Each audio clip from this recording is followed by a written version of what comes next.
Hello, everyone. You're all doing great. Welcome to this little workshop on an introduction to MLOps. All right, maybe the time everyone connects, let's just do a little introduction. Well, hello, everyone, and welcome. My name is Maria. I'm a data scientist at Data Scientist. Data Scientist is a school with plenty of partners. Let me just do a quick introduction about who we are, what we do, and then we can get started with this little workshop. So Data Scientist is a school with 120 members, including around 30, maybe even more data experts. We have around 10,000 users on our platform that are already doing courses, and over 2,800 that have just integrated our courses since the last 12 months. We have a lot of programs: data analysis, data science, data engineering, machine learning, data management, and so on. The presentation that we're going to do is actually a course that is integrated on one of our programs, the one on machine learning engineer. You have a course on MLOps, what it is, what are the different tools. And so, yeah, this is basically the little introduction to that course. We have some partners, such as, well, we integrate the Omnis Education Group since last year. We have over 200,000 alumni, over 15 schools, one of which is ours, and over 40,000 students. Some of our partners include Microsoft, AWS, the Means School in Paris, and so on, which bring additional content to us, certify some of our programs, and so on. So yeah, after this little brief introduction onto who we are, what we do, let's just start with the following scenario before we introduce and before we get into the thick of it, what is the MLOps? So yeah, let me just paint the picture for you. Let's start with the example of an e-commerce company that wants to use artificial intelligence to deliver personalized ads to its customers. This company basically wants to just be able to sell to as many people as possible and to target the right audience, target the right clients, just to improve their business model. What the company will do on a first instance is probably call a specialized team who will create a model and make sure that this model responds to the needs of this company, responds to what the company wants to achieve with this model, which is in this case to just deliver personalized ads as personalized as possible that respond to its customers' needs as much as possible. And then once they have this model, put it to production, make it usable to anyone and everyone out there. So they do this. They will call a team of experts. Probably a data scientist will come in at first.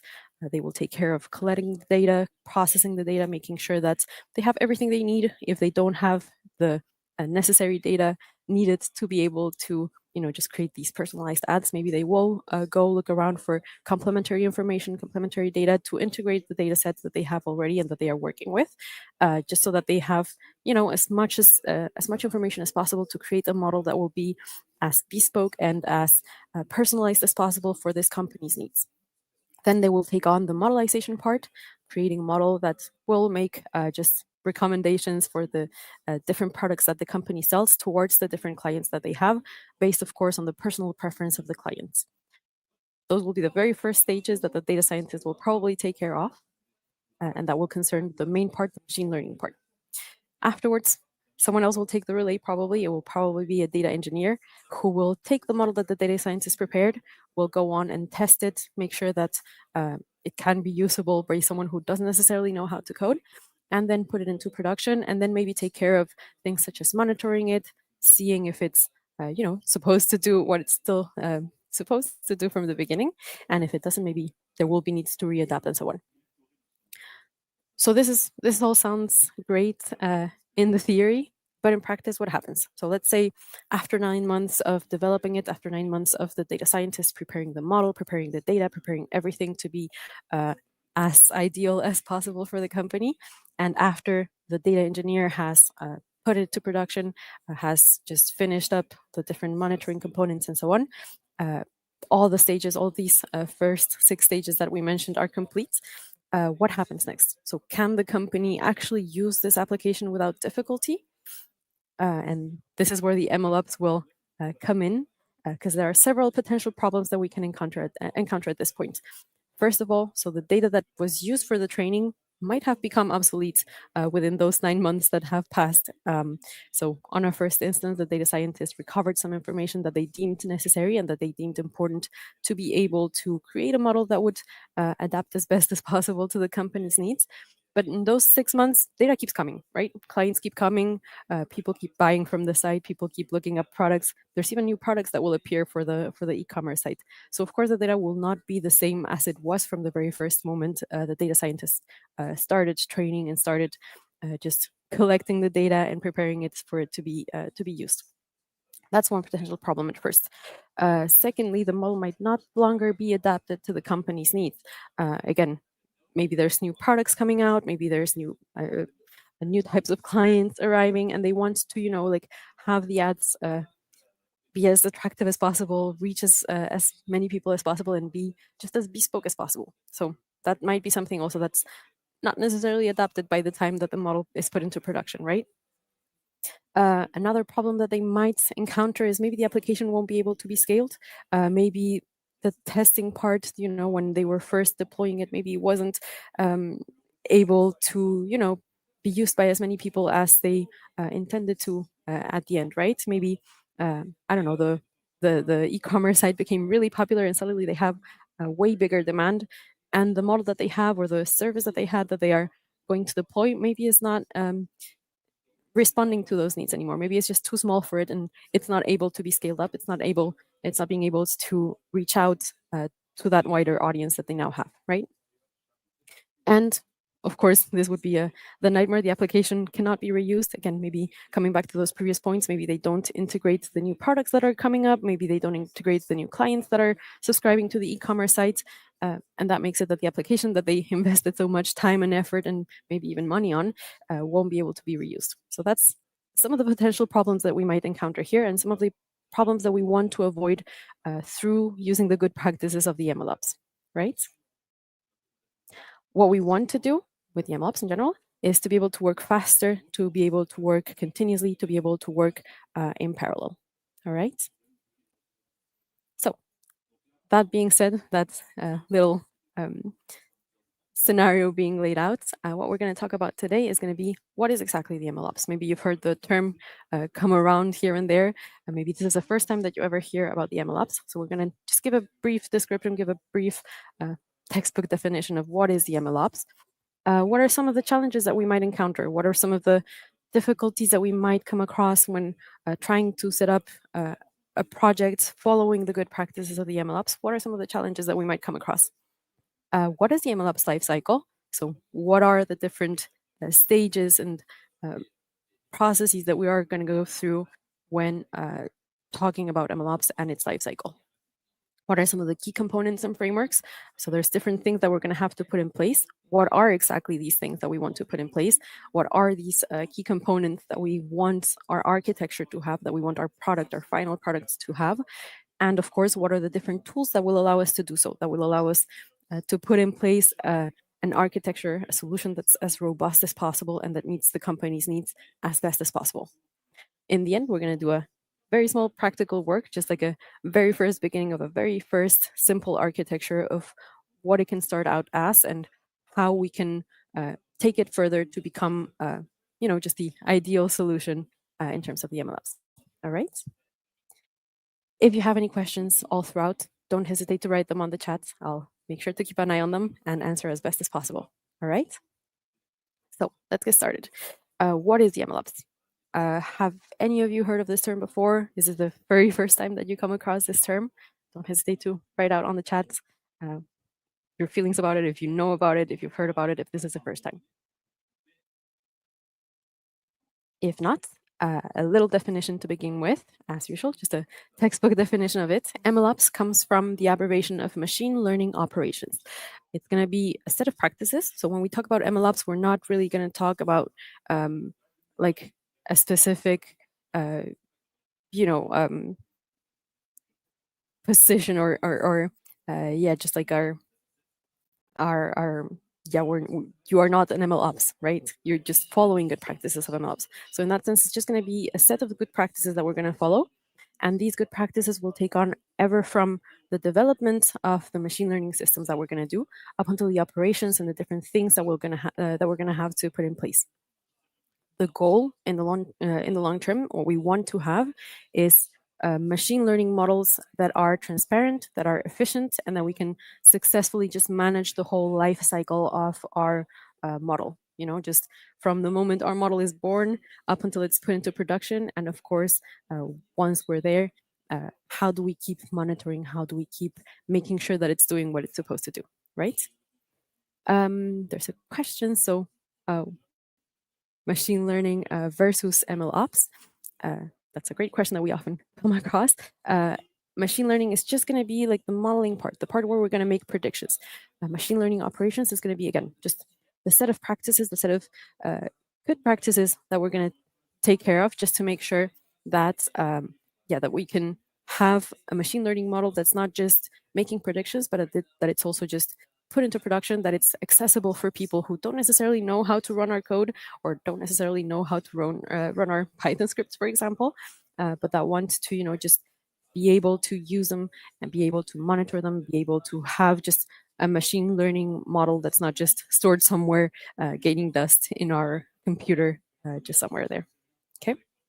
So yeah, so again, in the long term, what we want is to ensure that our models are deployed in a way that they are robust, that they can, you know, like answer to any case scenario that we might have thought out throughout our creation of our model process.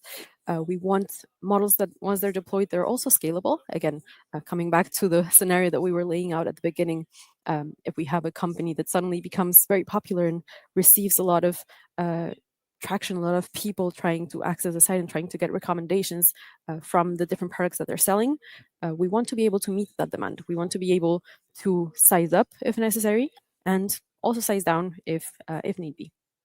And we want to have something that once it's deployed, a model that once it's deployed, it's also manageable, that we can update it as easily as possible if necessary, that we can add more resources to it, that we can make updates to it as easily as possible. So the MLOps is going to take care of all of these good practices that are going to allow us to have our goal solution, our ideal solution that is once deployed, once it's ready. It's going to be a global approach.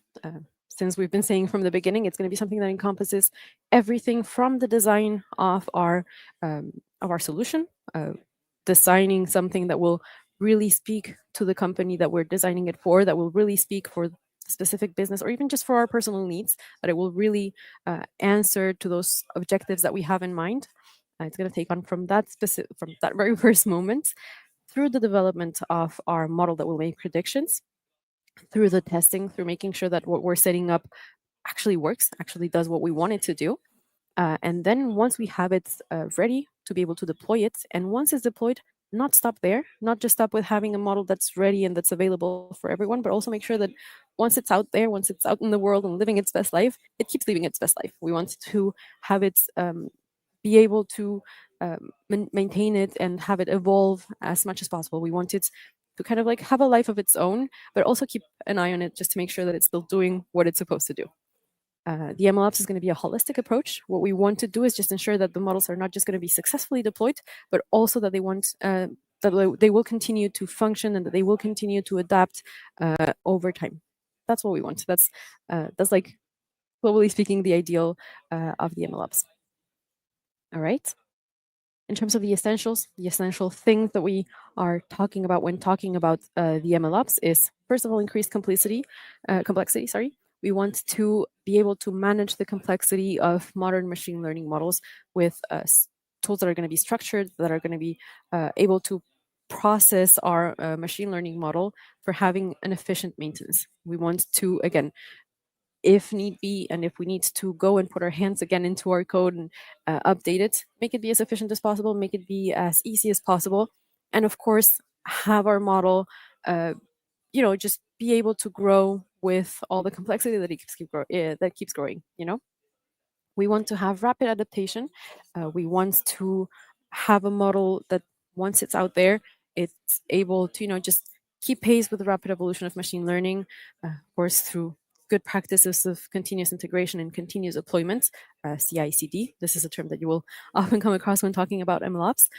So we want to be able to continuously integrate the evolution of our machine learning models and continue to deploy them, continue to just keep it up to date, not have it become just obsolete and just die out with time. Again, we want our machine learning model that once it's deployed, we want it to be living its best life, right? We want to have efficient scaling. Again, if ever we have a model that once it's deployed, it starts getting a lot of traction. We want us to be able to adapt that to that. And of course, as we were saying, data keeps coming. Data doesn't stop coming. So we wanted to be able to manage these large data sets, be able to continue to advance and continue to have like an advanced resource management in terms of ingesting new data and adapting the architecture and the whole elements of our machine learning uh, model that's deployed to be able to just keep meeting this demand. We want to also ensure reproducibility. We want to have models that are reproducible, that they are transparent. We want to, of course, do this through keeping just version controls of the different models that we have deployed. Something that's important to know is that we're not just going to like train one model, deploy that one, and that's the model that we're going to stick with. Sometimes we're going to have to go back, retrain our model, maybe change some parameters here and there, make sure that our model is not drifting, that it's still, again, doing what it's supposed to be doing. And so for this, we want to ensure reproducibility. We want to ensure that we can always go back to those previous versions of the models that we have trained before, whether it be just from an auditing perspective or just from, maybe going back to a specific version of our model because we found that it used to perform better with those parameters. We want to be able to go back there. And then business integration. We also want to make sure that, again, I've been saying it since the beginning, but I think it's always important to keep putting the accent there, which is to make sure that the machine learning model that we're creating aligns with the best interests of the company. We want for it to bring real value to the company, to really meet the strategic objectives that the company has put in place, and that whatever model we're creating will answer as best as possible these objectives and these needs from the company. And finally, but last but not least, one of the most important essential elements that we wanted to talk about here is ethical considerations. We want to make sure that the machine learning models that we're deploying will comply with all the ethical and regulatory standards that are in place.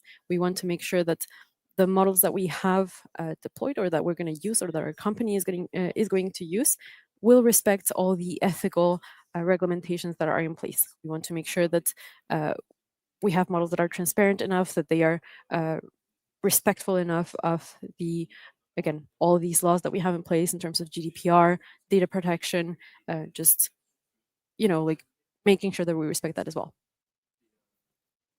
There's a question again on the chat. So do you consider that data scientist is included in the role of the MLOps? Absolutely. The data scientist will take care of bringing in all that very first knowledge of how do we manage machine learning models, how do we manage the data, just making sure that the whole building process of the machine learning models will follow all the necessary good practices in terms of machine learning, in terms of data preprocessing, in terms of training a model, choosing the best hyperparameters, and so on. So yeah, absolutely. Now, everything I've been saying so far sounds pretty great. Sounds like an ideal world that we want to have. However, of course, this will also come with a bunch of challenges that we'll need to make face to, and we need to try to face as best as possible. First of all, organizational culture. Second of all, having a complete automation. Third, data management, model management, all of this is also going to be a challenge. We're going to go into the details of this in a moment as well. Governance and compliance, and finally, infrastructure as well. So going into the detail of why these are some challenges that we're going to come across. So first of all, organizational culture. As it was asked just a moment ago, data scientists are going to be involved here. data engineers are also going to be involved there. There's going to be a bunch of different teams that are going to have to work together uh, just to bring about the best architecture as possible and to bring about the best solution as possible. So having a spirit of collaboration between, the data science department, the development department, the operation department is something that's not always self-evident. Uh, People will probably come from different backgrounds, and just having them collaborate is going to be a challenge in and of itself. Second of all, complete automation. So we wanted to have models that are going to be as autonomous as possible. So we want to, again, as I was saying, we want to basically let our model live on its own, have life of its own. So this, of course, implies having as much automation as possible. And of course, this is going to be something that's going to be more cost effective, harder to implement, but in the long run, it's going to be more interesting for the company. Third of all, data and model management. It's also going to be a challenge.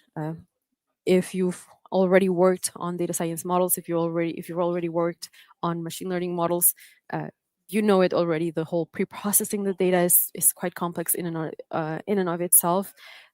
Choosing the best hyperparameters for a model, it's also quite a challenge, especially when we're working with large data sets, especially when we're working with more complex models, going as deep as deep learning models and so on. It can be a task that it's already complex, just like that. And so if we want to add automation on top of that, working with different teams on top of that, it will only make it more complex. So that's why it's going to be a big challenge. Governance and compliance. There's so many ethical things to take into account. We need to have models that are fair. We need to have models that are transparent, and we want all of them to comply with all of the regulations that are in place. So, of course, this can also be a challenge. If we have, if we're dealing with data that it's, just of private type, if we're dealing with sensitive information, we need to take that into account. Especially, like for example, we talked about keeping a history of the previous trained models and the previous data that it was trained on. Of course, for instance, GDPR, we are not allowed to keep private information for longer than 2 years. So how do we handle that? How do we find a good compromise there in terms of keeping the history of the different data that we were working with, but also complying with ethical regulations, right? So that's also going to be a challenge. And lastly, in terms of infrastructure, so just managing development environments, managing production environments, it's something that's going to be quite complex, and it's something that's going to require people with specialized skills, a lot of, just know how in terms of the different tools that we're going to be using and how to connect them, how to put everything together, basically. So that's also why that's going to be a big challenge there. So yeah.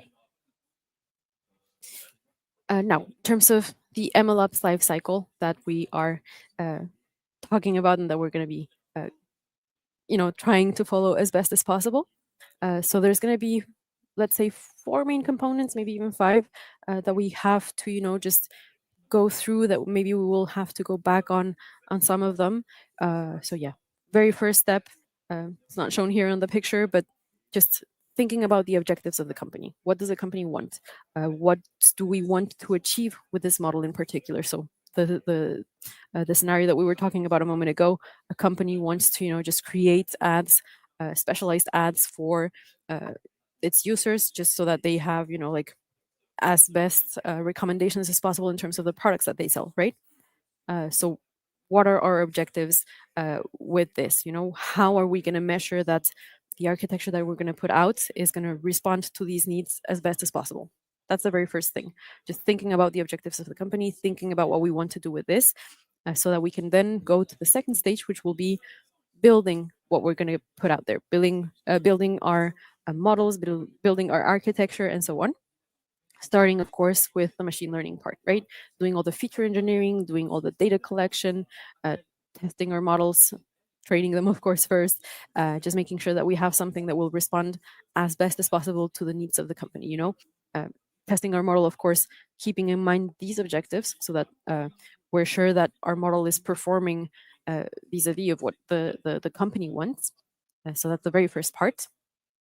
Second part of our life cycle is going to be keeping versions of the different models that we're training, keeping versions of the different data that we're training our models on, just doing a thorough audit and version control of the different components that we're using, the models that we're training, the data that we're using, the code that we're writing out, and so on. This, of course, with the idea in mind that we might have to go back to a previous modeling, and of course, just having a registry of those different trainings that we did before.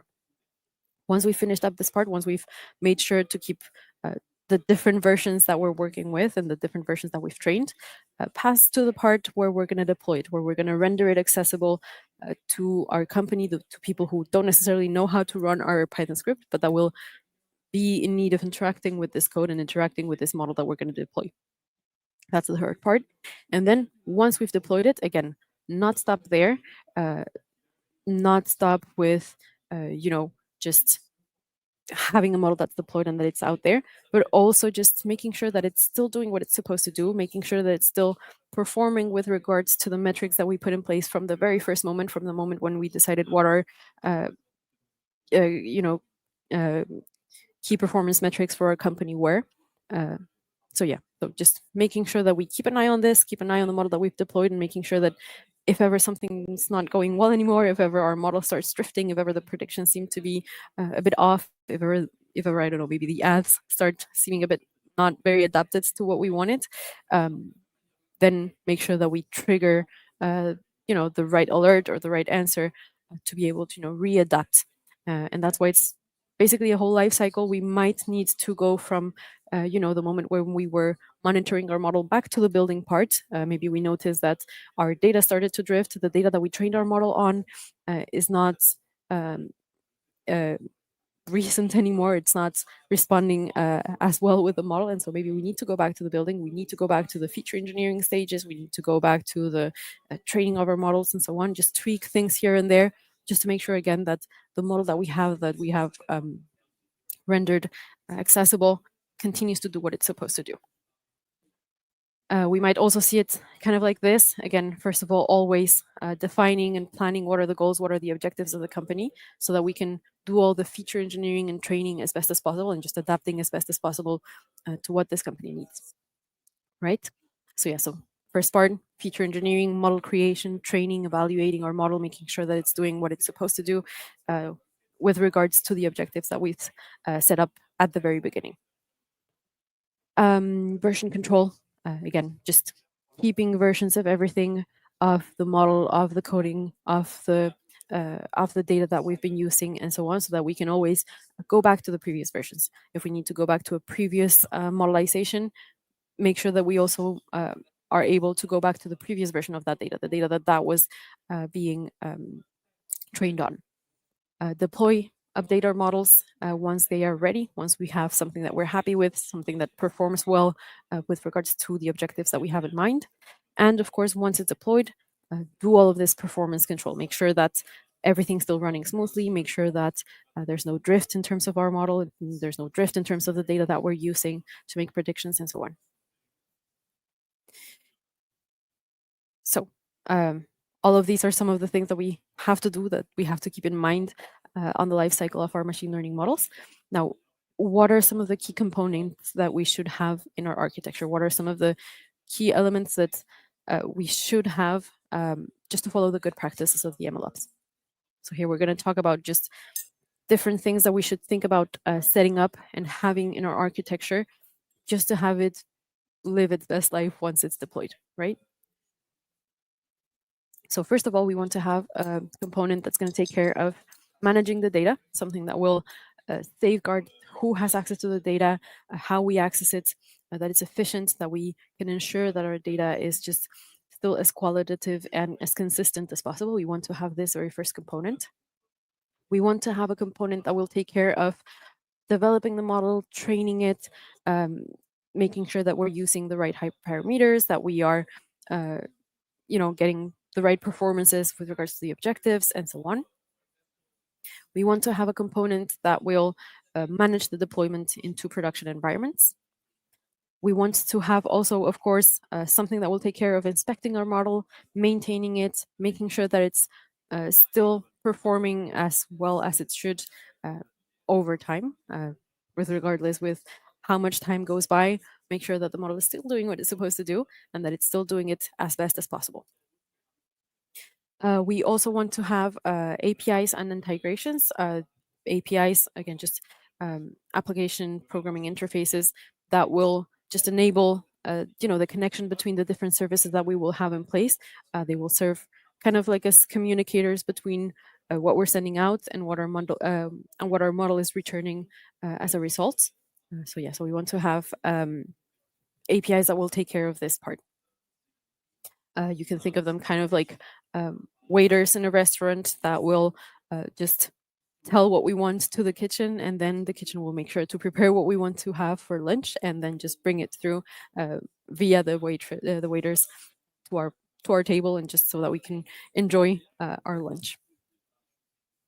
We want to have a component that will take care of collaborating, automating the different things that we're going to do. Again, we want to automate as many of the steps as possible so that we can just basically leave the model live a life of its own.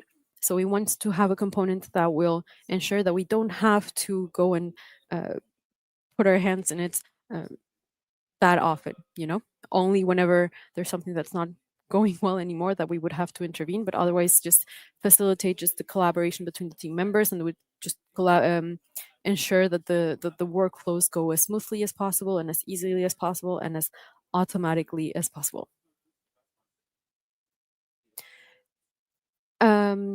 So these are some of the key components that we need to have. Now, what are some of the frameworks? What are some of the tools that we should use? And this is already kind of answering to this question right here. So, what are some of the resources that we need in MLOps to be able to put in place an end-to-end solution? So we're going to talk about some of the tools that we need just to set up our architecture. Again, this is not going to be an exhaustive list of everything that it's out there. It's going to be kind of just like some of the main tools that are used nowadays. Some of the most popular ones. But of course, again, it's not an exhaustive list of the different things that we have out there. So first of all, for experience follow-up, again, we said that we want to have a history of the different modelings that we did. Of course, this comes alongside the parameters that we used to train those models, the metrics that we got from training those models and testing them, the different artifacts that come with it, the different, just again, different modelings that we did with all of the parameters, metrics, artifacts that come along. And the main two tools that we use for this are MLflow and weights and biases. So they allow us to keep, again, like a follow-up of the different experiences that we've run.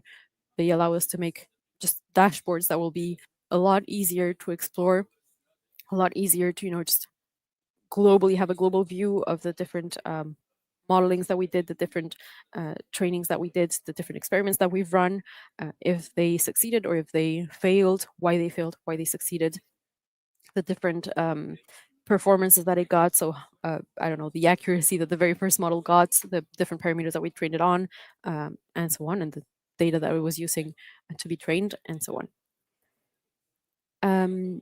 In terms of coding and data versioning, so again, we want to keep a history of the different, the different codes that we've been setting up, the different data that we've been using to train our models. So we also need a component, we need a framework that will help us, just manage and track these different versions and these different dependencies, so we can always go back to previous versions. For this, again, we have different tools. We have GitLab, we have GitHub, we have DAGSub, which is kind of like a GitHub, but with some extensions and adaptations to data science. So for example, data science and MLOps. So they have, for example, like a section where you can see directly the MLflow integrated into the DAGSub. They also work hand in hand with DVC, which is a tool for data version control. That's what they stand for, DVC data version control.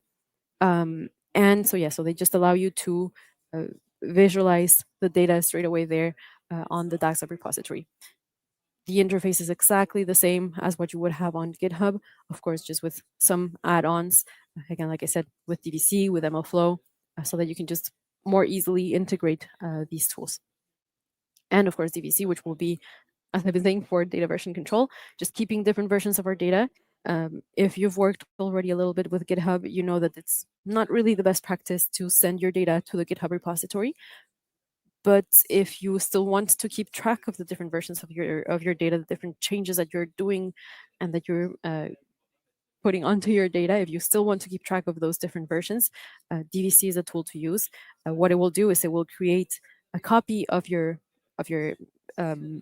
heavy files, such as the data files.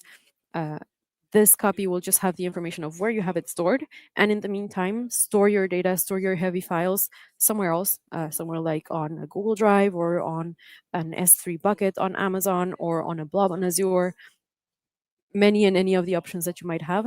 It will store your data there and just tell GitHub or tell DAXHub or tell wherever you have your repository where you're storing your data so you can easily access it. So the tools for doing container isolation and orchestration. So basically having portable software environments. This is what we understand by the different containers. So what are the tools that will help us just create these containers, orchestrate them, have them be as isolated as possible? We have Docker, of course, we have Kubernetes, and we have Kubeflow, which allow us to do this. There's a very interesting question right here. Haven't worked with it before, but why don't you want to send your data to the GitHub repository? That's a great question. Usually we have a limited amount of space on GitHub, which means that more often than not, the data that we will be working with is going to be larger than the dedicated amount of space that we have on the GitHub. And so if we send our data out there, we won't have more space left for just versioning our code and so on. That's one of the reasons. And second reason is, even if your data is small enough for it to be sent out to the GitHub repository, whenever you're making the different versions, what it will do is it will just create copies of this data. And so eventually you will reach the limits of the size that you have allowed on GitHub just by creating copies of this data set. And of course, also just for ethical reasons, you don't want to have your data out there on a GitHub repository accessible to everyone, especially if you're working with sensible information. But yeah, great question. In terms of task orchestration, managing complex workflows, managing different data pipelines, what we're going to do is we want to automate as many of the things as possible. We want to make everything as automated as possible. And so for this, we're going to have different services. We might be seeing it already so far with the different tools that we're presenting. There's a lot of different tools that we want to connect, that we want to articulate. So how are we going to tell our architecture what goes first, what goes last, what should we run first, what should we run last? And so for this, we want to have basically tools that will allow us to do this, that will allow us to orchestrate the different steps and the different things, the different tools that we want to use. So for workflow and for pipelines, we have Apache Airflow and we have Prefect. Again, there's other tools out there that can do the same thing, such as Flights and some others. But yeah, they will allow us to just orchestrate this different task that we want to do, ingesting the data, pre-processing the data, training our model, deploying our model, and so on. So these are the tools that will help us do this. In terms of automated deployment, so basically for whenever we want to render our architecture available, render it exploitable by people out there, we just want to put our model out there. To automate these deployments, we have also different tools that allow us to do this. Some of them are integrated directly with, for example, GitHub. You have GitHub Actions that is integrated within, and that will allow you to do this automated deployment. You have GitLab CI/CD, you have Jenkins, you have PyTest, which is something that should be integrated when doing this automated deployment, just running tests, running a few checks on your code, making sure that you're not going to break what's already in place before putting it out there.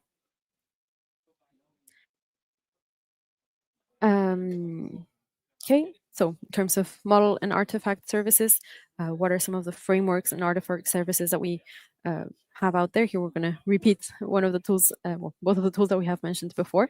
Here it's just in terms of, having a model registry, having somewhere where we have, the different trainings that we did so that we can easily access them, easily tag them, easily deploy them from just like a specific interface.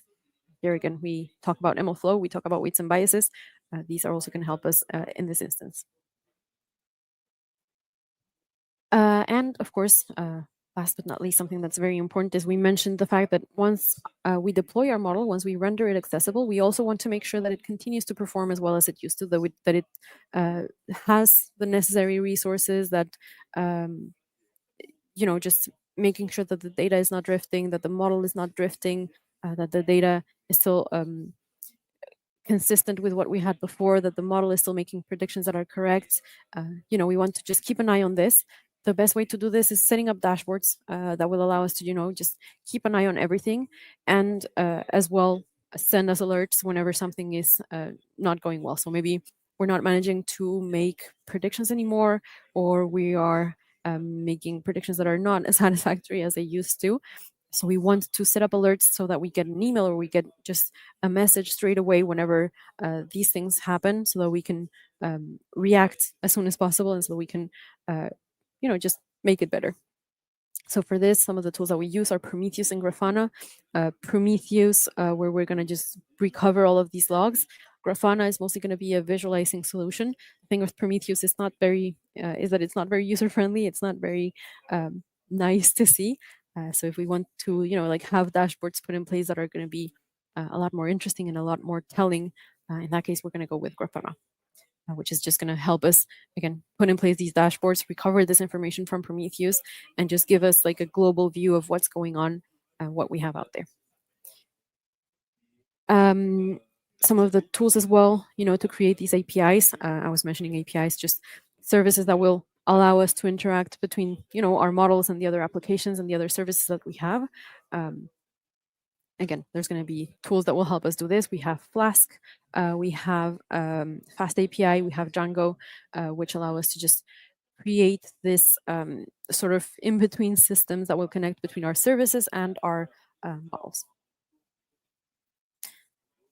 And of course, so far the tools that I've been mentioning are open source tools that you can use, that you can easily access. You have all the documentation online that you can easily check on, and that you can easily just even have forums where people discuss them, where people help you debug all of the different things that you're trying to set up. Of course, just very thorough documentations for all of those tools. But of course, it comes at the price of having to connect all of these different services, having to kind of by hand articulate these different services, put everything together so that you have a cohesive solution, a cohesive architecture that will meet your needs as best as possible. On the other hand, you have all-in-one solutions, all-in-one cloud solutions that, of course, come at the price of being somewhat costly. You have to pay the different services that you might be using, but you have the advantage that everything is centralized on a single place. So you have on the same place, you have components to help you build and train your models, to keep the track of your trainings, to deploy your model straight away, to have a storage space for your data, storage space for your codes, and so on. So yeah, so they're basically an all-in-one solution, but that of course come at a cost. Some of these solutions, the main three that we often see is so Vertex AI for Google's solution, you have Azure ML for Microsoft solution, and you have SageMaker for AWS solution. So these are the three main cloud solutions that we have out there, and that again they propose all-in-one solutions where you can just very easily build your architecture and host your architecture, but of course again at a cost. Now, how does it all come together? Again, especially from a perspective where we're talking about the open source solutions that we can use, from the open source tools that we can set up, how do we put them together? So if we just recap of the different components that we want to have, we can regroup them into four main components. We want to have data services. We want to have things that will take care of the data in terms of ingesting new data, in terms of doing the pre-processing, in terms of doing all the feature engineering. We want to have services that will take care of that. Second component, we want to have, coming here, the machine learning services that once you have the data that has been ingested, that has been pre-processed, and that has had some feature engineering done to it, you want to have the machine learning services that will take the relay and train the models, have inference services for making predictions, and so on. Second component right here. We want to have, of course, infrastructure services that will take care of, like recovering the logs everywhere. This so that we can set up the monitoring as best as possible, so that we can, just keep track of what's going on, keep track of if ever something breaks down, be able to go onto it and fix it as soon as possible and as best as possible. And of course, all the configuration services that will just make sure that everything works. And finally, the component that will just orchestrate the different services, the data services, the machine learning services, and the infrastructure. So we want to have this service that will set up these workflows, that will schedule the different tasks that we have to do. So how often are we going to integrate new data, right? So again, going back to our very first example about the e-commerce site, how often do they recover new data, and how often do we have to integrate that into our architecture? So that's one of the tasks that we might want to schedule. Or once we've integrated this data, how often are we going to retrain our model? Is it going to be every time that we notice that it stops performing as well as it should be, or is it going to be every time that we recover the certain amount of data? So just scheduling the different tasks that we have to do. And of course, a messaging service, especially for when we're doing the monitoring. If we want to make sure that everything is doing what it's supposed to and never it breaks down, we want to be able to let the team know as soon as possible what's going on, what happens, and where we have to go and act. Globally speaking, our architecture can look something like this. This is, again, just a simple example of what it can look like and where some of the tools that we're using will come in play and at which point. So we have four main phases. Let's talk about when building our architecture that we're going to deploy. Very first phase, just again, setting up our environment, setting up our Docker containers, setting up the virtual environments where we're going to have the different libraries that we're going to work with, setting up our GitHub repository where we're just going to keep track of our codes, keep track of the different modifications that we do to our code and so on. That's the very first phase that we have, as well as, of course, ingesting our new data, versioning this data that we're having, building all the features, storing these features. Of course, here we have different tools that come in and play at these specific moments. So for the data versioning, again, we talked about DVC. Another tool that does the same in a similar manner is going to be LakeFS, amongst others. Doing the feature engineering and then storing our data, whether it be like on an Amazon S3 bucket or on a Blob Azure or even locally or on a Postgres SQL database and so on. Then moving on to the second phase, which is going to be training our data, recovering our training data and training our models, sorry. Triggering our training pipeline, keeping a model registry for our different modelings that we've done and so on. So this second part. Third part, once we've had our model being trained and once we're sure that we're also keeping the different versions of the data and of the models that we've trained, whether it be through MLflow or through weights and biases or any other tools, we go to the deployment phase, the phase where we're going to just render our architecture available. And so here we will have maybe an API that will allow us to make inference on this model, just make predictions using this specific model that we've deployed. And again, can be with Fast API, Flask, Django, Bento ML, many other tools that we have at our hand and that we can use. And finally, the fourth phase, maybe before coming to the fourth phase, automating these tasks. So automating the data ingestion, the model training, and the model deployment. We have, again, different tools that will allow us to automate this as much as possible. So Airflow, we mentioned Prefect. We also have Flight. We have GitHub Actions that allow us to do this. And then we can move on to the fourth phase, which will be the monitoring phase. So setting up model monitoring, data monitoring, making sure that the data that we are using is still qualitative, that it still makes sense with regards to the data that we use for the training. And of course, also monitoring the model that we have deployed, that we have sent out there, just to make sure that, again, keeps doing what it's supposed to be doing, that it keeps living its best life, and that if it's not, we get news about it as soon as possible so that we can just act as soon as possible. All right. So yeah, again, some of the good practices that we want to keep in mind when putting all of our services together in terms of development, using versioning, both for the data, for the models, for the code that we are writing. just version everything so that we can always go back, document the different decisions that we take, especially when we are on the developing stages, so that we can, just understand why we're taking certain paths or why we're doing certain things. Testing regularly, it's better and easier if while building our architecture, we are continuously testing things out, rather than arriving at the end, wanting to test everything and finding that everything falls apart and that nothing works. So yeah, again, we want to test regularly throughout the whole process and review the code as well, of course. In terms of data management, the good practice, as we were saying, version everything, version the different data sets that we're using, version the raw data that we're recovering, the process data that we've created and that we've featured engineered.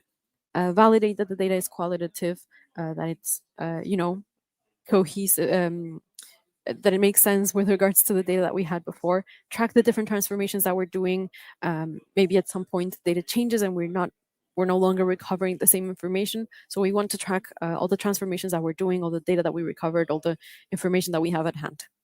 And of course, document the features. Again, going back to the point I was making just before. So if ever we have different information now that we're recovering, or the data changes slightly, we know what the data that we had looks like and what the new data looks like. So yeah, document everything is a key element here. And good practices in terms of model management. Again, track experiments, track all the different, by experiments, we understand, like the different trainings, the different models that we've been training and the different performances that they have received over time. So in terms of that, just track all of those experiments that we have, track the different versions of our models, version them as well, keep a history of the different models that we have trained, document the different parameters that we have. Again, this can be done very easily through some of the tools that we've mentioned.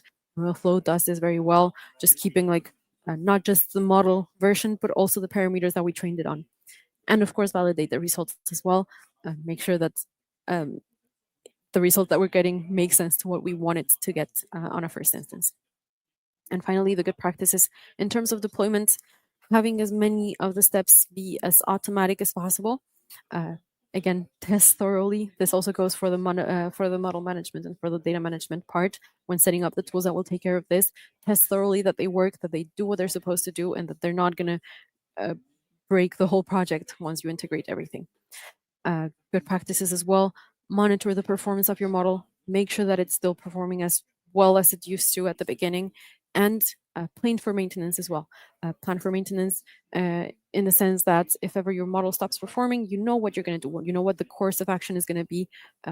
If ever you find yourself at a place where the model is not performing as well as it should.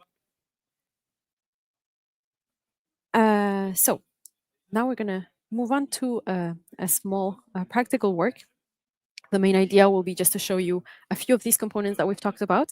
Of course, it's not going to be a very big, very complex architecture that we're going to set up. We're going to be showing just a very simple architecture on a very first instance, just so that you get like a global idea of what it can look like on a first instance. And then, of course, we're going to talk about the different things that can still be integrated, the things that can be improved, the things that can be added to this very first, very simple architecture on our first instance. So what we're going to do is I'm going to take you through a little GitHub repository. We'll do a little small introduction on GitHub, just show you the main sections, what you can expect on a first instance when looking at GitHub, especially for those who are maybe not very familiar with the site. And then we're going to use a data set that's publicly available. It's the New York City taxi price data set. And what we're going to do is just try to predict the fare of a specific project that we might try to do in New York if we find ourselves there and if we want to take a taxi. What we will find specifically in this project is we have some scripts. We have a bunch of scripts. I'll walk you through them in a moment. What we do is we extract some features on this project. Features such as, like the pickup and drop off coordinates, how many passengers are riding the taxi, what's the pickup time, and what's the calculated duration of our trip. The model that we're training is a random forest regressor. again, we're on a regression task. We are trying to predict the price of the taxi. So this is a numerical value with decimals. We're trying to predict the exact price that we're going to pay for this specific taxi. So again, regression type of task, and we're just doing a random forest. So yeah, we're training this model, and we are going to be deploying this model to be able to access it.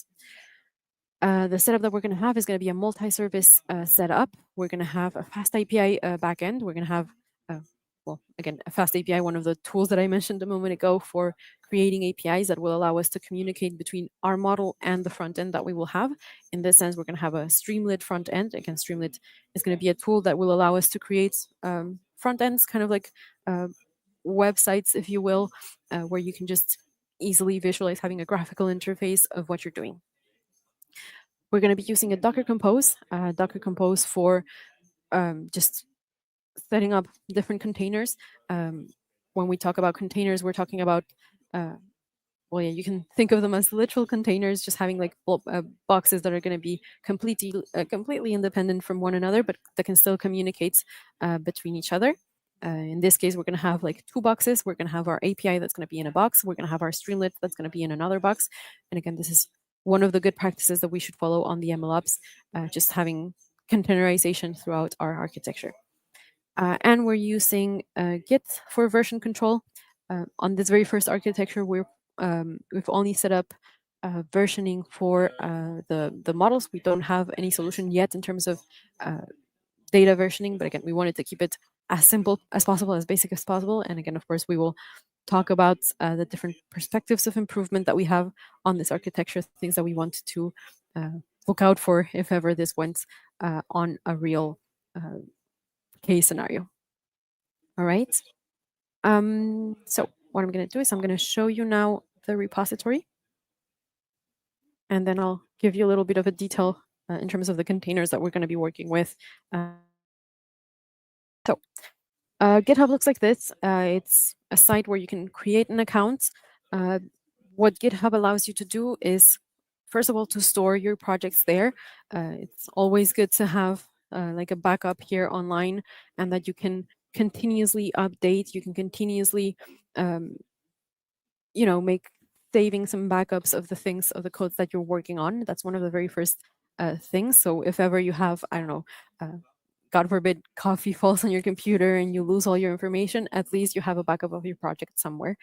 So that's one of the main things GitHub is for. Second of all, collaborating as well. You can invite as many people as you want to work on a specific project on GitHub. You add them as collaborators, and you decide how much or how many rights they're going to get on this repository, on this folder.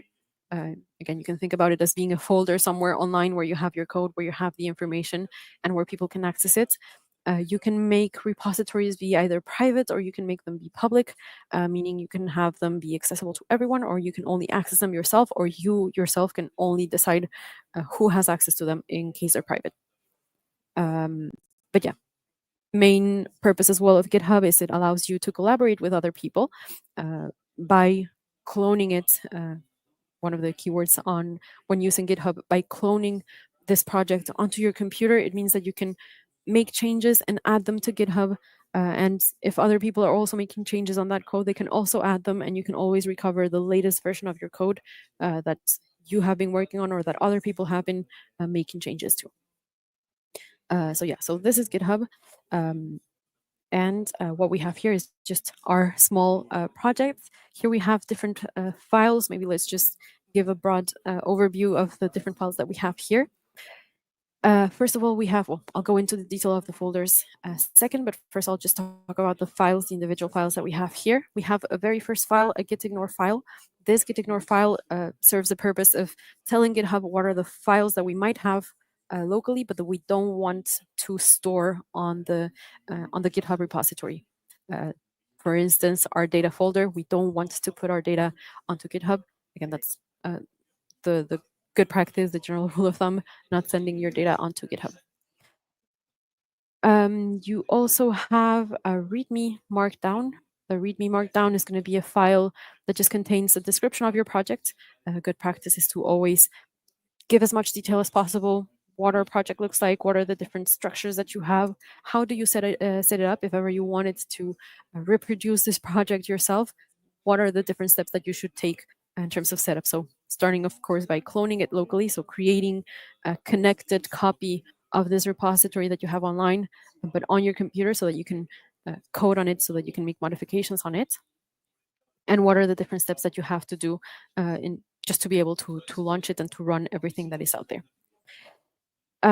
So yeah, so that's basically what the README file serves the purpose of, just explaining your project, talking about it, say how to use it, say what you're expected to find on the different folders, on the different files, on the different scripts, and so on. You have a requirements text file. This requirements text file serves the purpose of recreating the virtual environment that you're going to be working on, and what are the different libraries that you need to be able to work on this project. NumPy, Pandas, scikit-learn, just the different Python libraries that you will use to be able to run the project, to reproduce this project. And finally, on the root of our project, we have a Docker Compose. Docker Compose will be kind of like the manager who will tell what are the services that have to run. So I mentioned on what Docker will do is just create containers, create little boxes where you're going to put in everything together that you need for running a specific service. So for instance, let's say that you want to have a Streamlit application, so something just to visualize, something to have a graphic interface to the things that you're going to do. You're going to put that together into a box. You're going to put the different things that you need, and then you're going to be able to run it. And so Docker Compose will be telling like how and which services you're going to run. Here, for instance, we're going to have two main boxes. We're going to have one for the model services. So we're going to have like a little box that will contain the trained model, that will contain, just basically the trained model and the API to be able to make predictions on using this model. That's the very first service. And the second service will be our Streamlit application. So again, just having a graphical interface inside a little box, of course, with everything that it will need in order to be able to run. And so, yeah. So that's our Docker Compose. Then if we go into detail onto our folders, first we have our GitHub workflows. Here what we have is just a script that will run a few tests. So some keywords as well that we come across when working on GitHub are push, pull requests, push. So for whenever we're making changes on our code and we want to render them accessible to everyone else that's working on this specific repository or in this specific project, we want to push it out there. We want to put it out there. So whenever we're going to do push, we're going to push our changes onto our repository. We're going to run certain tests. And so by specifying the different jobs, these are the tests that we're going to do when running these, when doing this push, when updating these codes on our GitHub repository. And second one, and maybe the most important one for this project in particular, will be our SRC folder. It's going to be our source files. We're going to have there our Python codes that we're going to be able to run. So a moment ago, I mentioned we're going to have two Docker containers. We're going to have two little boxes, one containing things regarding our model, one containing things regarding our graphical interface, our Streamlit application. And so as a result, here on our source folder, we have two folders, one for each of these purposes. First of all, we have our Docker folder where we're going to have many different scripts on a first instance. We'll go through them in detail. So we have our requirements text file. So these are the requirements, the different libraries that we will need just to run our model. This is just regarding the model in specific. This will not have to do like with the Streamlit, what are the different requirements that we have for the Streamlit and so on. This is just purely for the model. We have then our train script file. Our train script file will contain all the details of the different tasks that we're going to do in terms of data ingestion, data preprocessing, feature engineering, data splitting, and then once we have that part, training our model and so on. This is like, let's say like the very first version of what it will look like. Of course, the good practice is to then just split this into different scripts. So again, so that you can have like different pipelines, one that will take care of the data ingestion and the data processing, one pipeline that will take care of the model training and the model testing and so on. But here on this very simple first architecture, we just put everything together. So again, we're doing a random forest regressor to predict the price of a taxi. So here we have just the feature engineering that we're doing on a first instance, and then we're doing our model training. And most importantly, we're saving that trained model, that very first trained model. We're saving it somewhere so that we don't have to redo the training every time. And that's the file that you will find right here, the pickle file, which will be just our trained model that is saved. And then finally, we have, well, almost finally, we have our API file. This API file will just set up everything that our fast API will need just to have, just to understand what it has to ask from our, just from our model or from our different services. So what will happen is we will have yeah, like basically fast API, which will be in between our model and ourselves. And we'll just make the connection and be able to, you know, give out the information that we wanted to give. So yeah, so this is just setting up our API. And finally, we have our Docker file. The Docker file will be the basically the file that will pack up everything that we need to set up this little box. And I mentioned we will have two boxes, one box for our model, one box for our graphical interface. And so we have to tell this box what we want to put into it. What do we want to pack? And so we're telling it that we want to pack basically our trained model, and we want to pack the API. So the service that will just interrogate the model and pass it the different information that we want to make predictions based on. And then we tell it what are the commands that we have to run just to use this little box that we've set up. That's for our model. And then for our Streamlit app, we're going to have a lot less files here. We're going to have a first Python script just to set up our graphical interface. Here is where we're telling it, okay, what is our title going to be on our page? What are the different things that we're going to recover? What are the different buttons that we're going to have, especially like just to predict the fare of our taxi and so on. So this is just like setting up, telling Streamlit what our page will look like, basically. And of course, we also have a little Streamlit. So again, the thing that will tell what we're going to pack on our Streamlit box, on our graphical interface box. So here we're telling it we're just going to pack up what we have here in our Python file. Okay. So yeah, so those are our two little boxes. If we go back here to the slides just for a brief moment, just to show you how this is going to interact. Again, compared to the other architecture that I showed you a moment ago, compared to the other workflow that I had a moment ago, this is a lot more simple. Again, the idea is just to have a very first understanding of what are some of the components that we have here and how we want to connect them. And of course, still we have some improvements here to make and some things to add, but this is the very basic, very first architecture that we have on our first instance. Again, also comes to show that we're not always going to start with the little architecture that we had right here. Sometimes we might start with something a bit more simple, just like this. So what we have is we have two Docker containers. Again, we have two little boxes, one with our model elements and one with our graphical interface solution. What we as a user are going to do is we're going to interact directly with this container. We're going to interact with our Streamlit endpoint. We're going to interact with our graphical interface endpoint. This graphical interface, what it's going to do is it's going to request call our API. It's going to go and talk to our API, and it will tell it, okay, so I have this user. This user just sent me out this information, and apparently you have communication with the model. Can you just like bring this information to the model and make a prediction, please? And so the API will bring this information that we fed into our Streamlit endpoints. The model will make a prediction using this information, and it will send it back to the Streamlit endpoint, and it will show it for us. So we will not be worried much about what's going on behind the scenes. All we're going to do is just give out our the elements that we want to predict on, and behind the scenes, the API, the model will be doing their thing and will be sending it back to us with the result that we want to see. All right.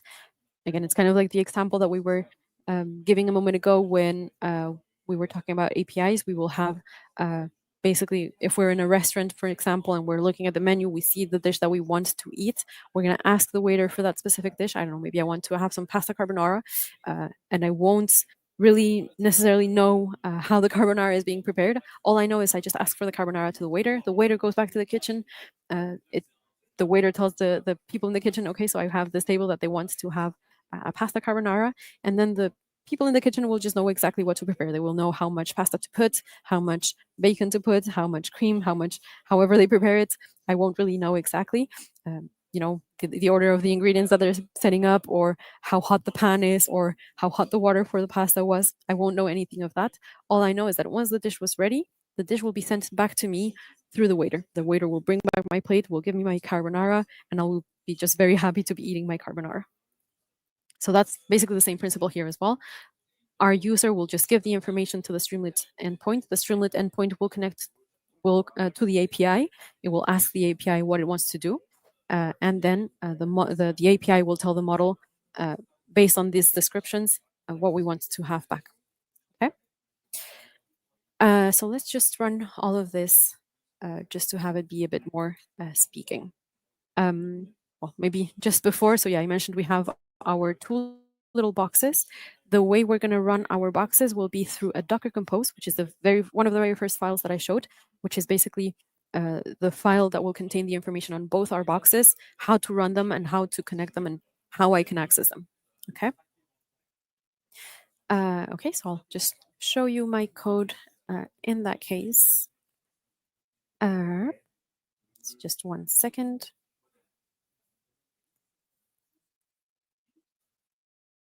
All right. So now what you see here is basically the exact same thing that I was showing a moment ago. Basically the repository, I cloned it locally, so I have it right here. I have my New York City taxi repository. I have my GitHub Actions that I showed a moment ago. I have my, well, here for instance, I do have my data folder that was not on GitHub, but again, because I put it here on the git ignore for it to be ignored. And I have my source folder, again, with the different files that I just showed, with my trained model, with my API, my train file. Same for my Streamlit. I have my Docker file for my Streamlit. I have my script for my Streamlit, and so on. And the one that we will care for right at this moment will be this, our Docker Compose, which again, when running it, we'll say, okay, we need to build these boxes. We need to build a model box. We need to build the Streamlit box, and we want to, make them usable. The simple command I'm going to run here is going to be Docker Compose up. So I'm telling it, go on, build my boxes. And that's what it will do. So right now it's just recovering all of the context based on this information that I gave it. So I told it, you are going to be able to use the ports on my computer. You're going to be able to use the Internet Explorer, and through the ports, just contact me with the model that I've given you, contact me with the Streamlit application that I have set up, and just basically build it for me, right? What we see right here, so we see a bunch of information, a bunch of different messages right here. What matters most is just this right here, that it's telling us it just created our box for the model, and it created our box for the Streamlit. And then what it's telling us right here is, okay, so now you have the Streamlit, so the graphical interface box working, and you have the model API box, so everything for your model box, that is also working. And it's also telling me where I can find it. So it's telling me the URL where I can access it, and the same goes for my API, so where I can access it, where I can find it. I also have this other command, docker ps, which will tell me, again, what my containers are, what my boxes are. So here, for instance, our graphical interface box and our model box, and it will tell me if it's running or not. So here, for instance, it's been up, it's up and running, and it's running on these ports right here. So I'm going to go back to my other console, and I'm just going to follow these links. So first, I'm going to follow this one right here. What this one will show me will be, just a second. What this one will show me will be the API, the very first API. So I have to just write out docs right here. And this is basically like the API that we created for us to communicate with our model.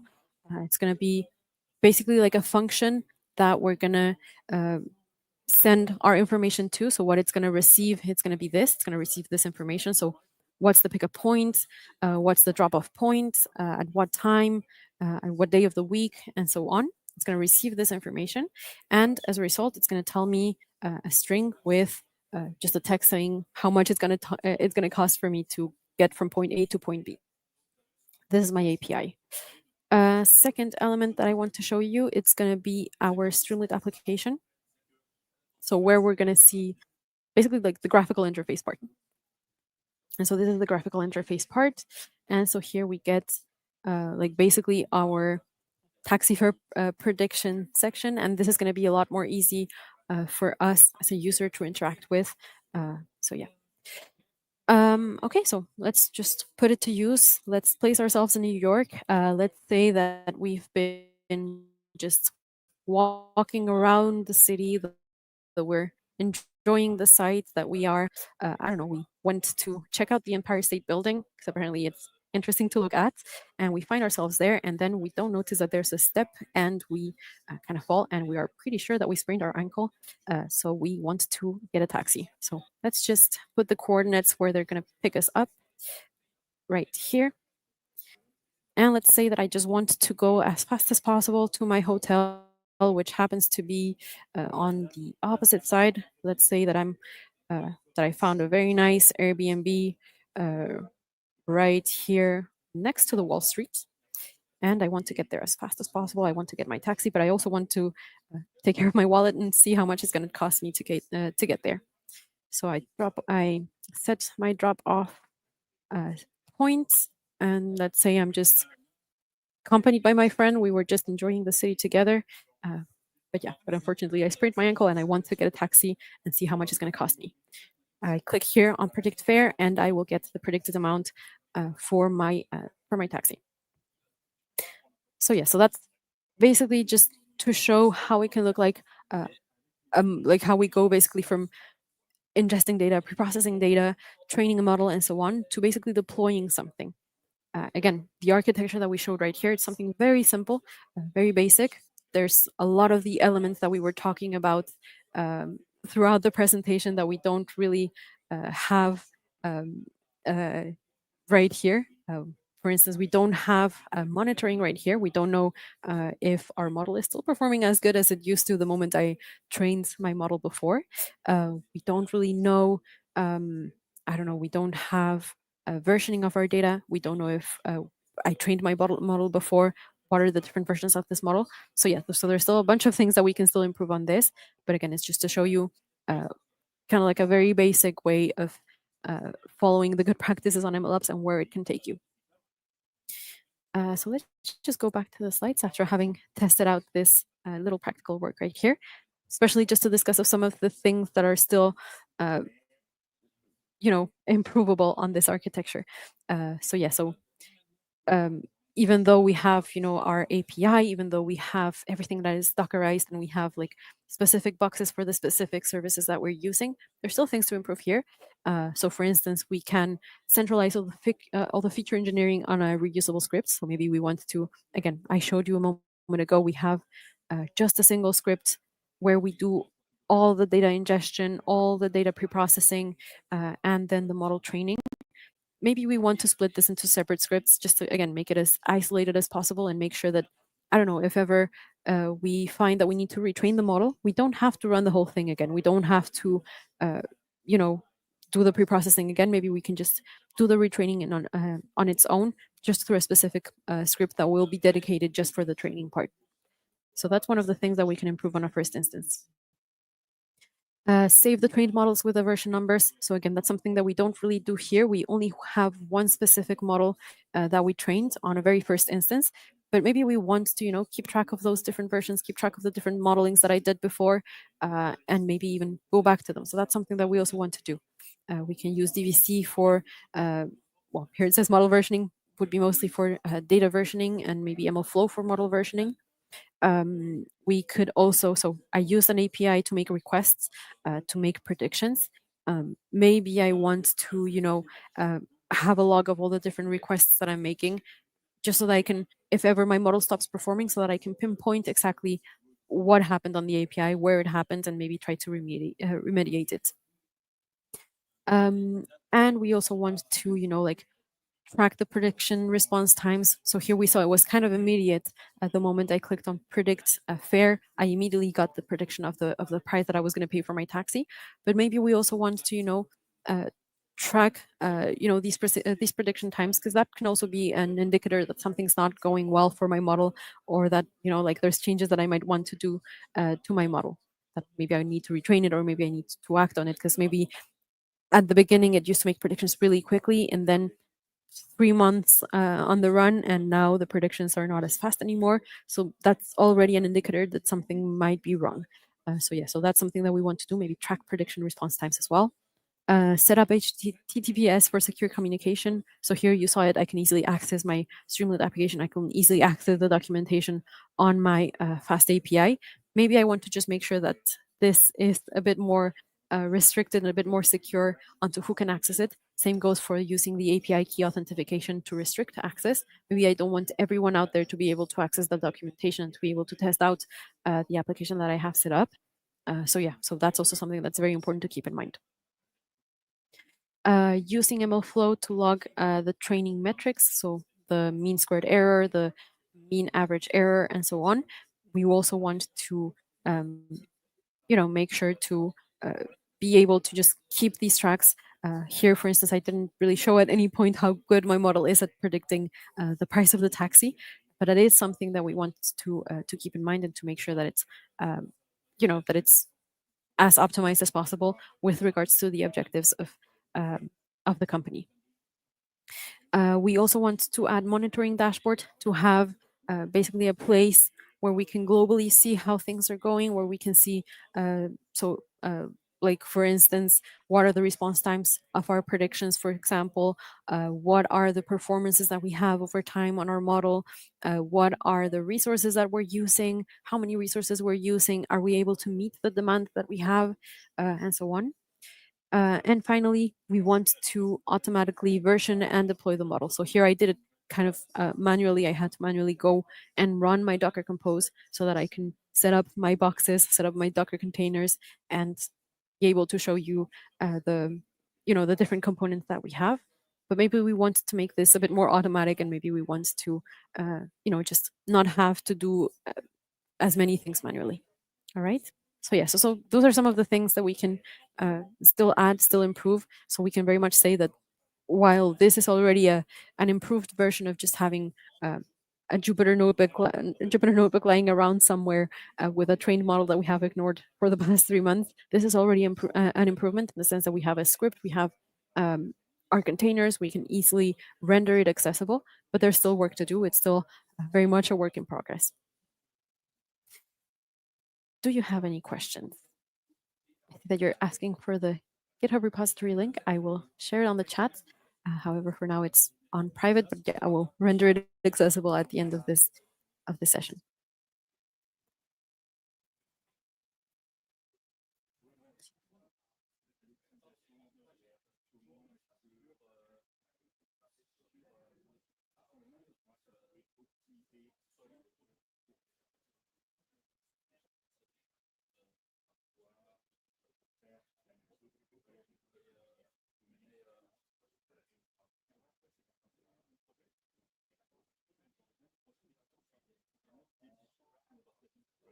Okay, so yeah, so here is the link for the repository in case you want to check it out on your end.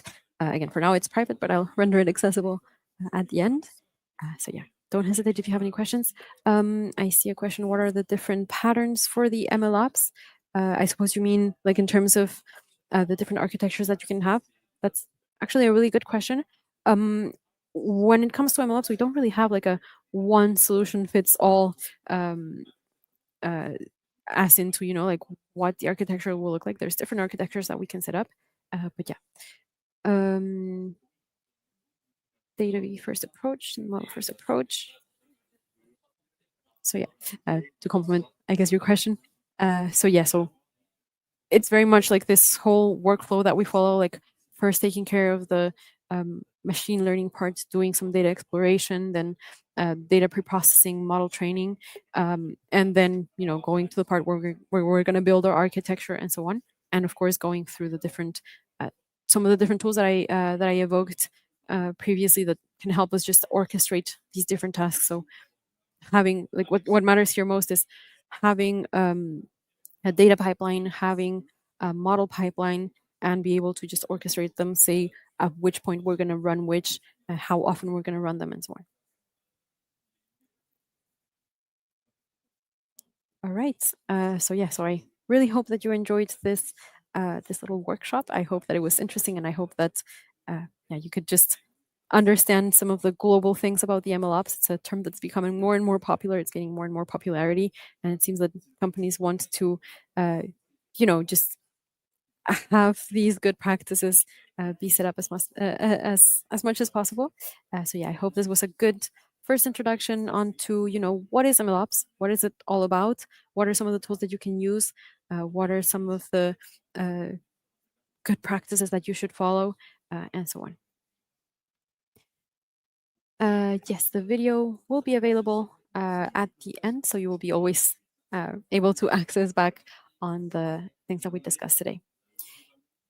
The artifact on my example, that's also something that's a work in progress. There's not model or artifact management set up here, but yeah, good thing to set up would be to maybe set up an ML flow registry, be able to access the different versions of our model and so on.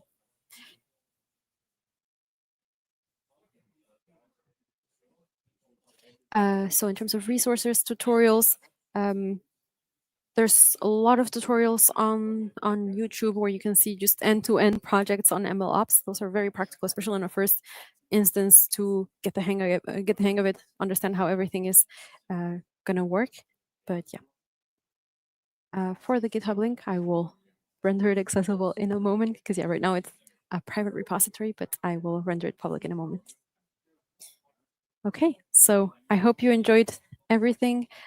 Maybe it was a lot of information to digest, but you can always come back to this session and just go back to any of the previous points and see if you need any clarification on that. All right. Thank you so much for coming here today, and I wish you a lovely end of the day and a great weekend.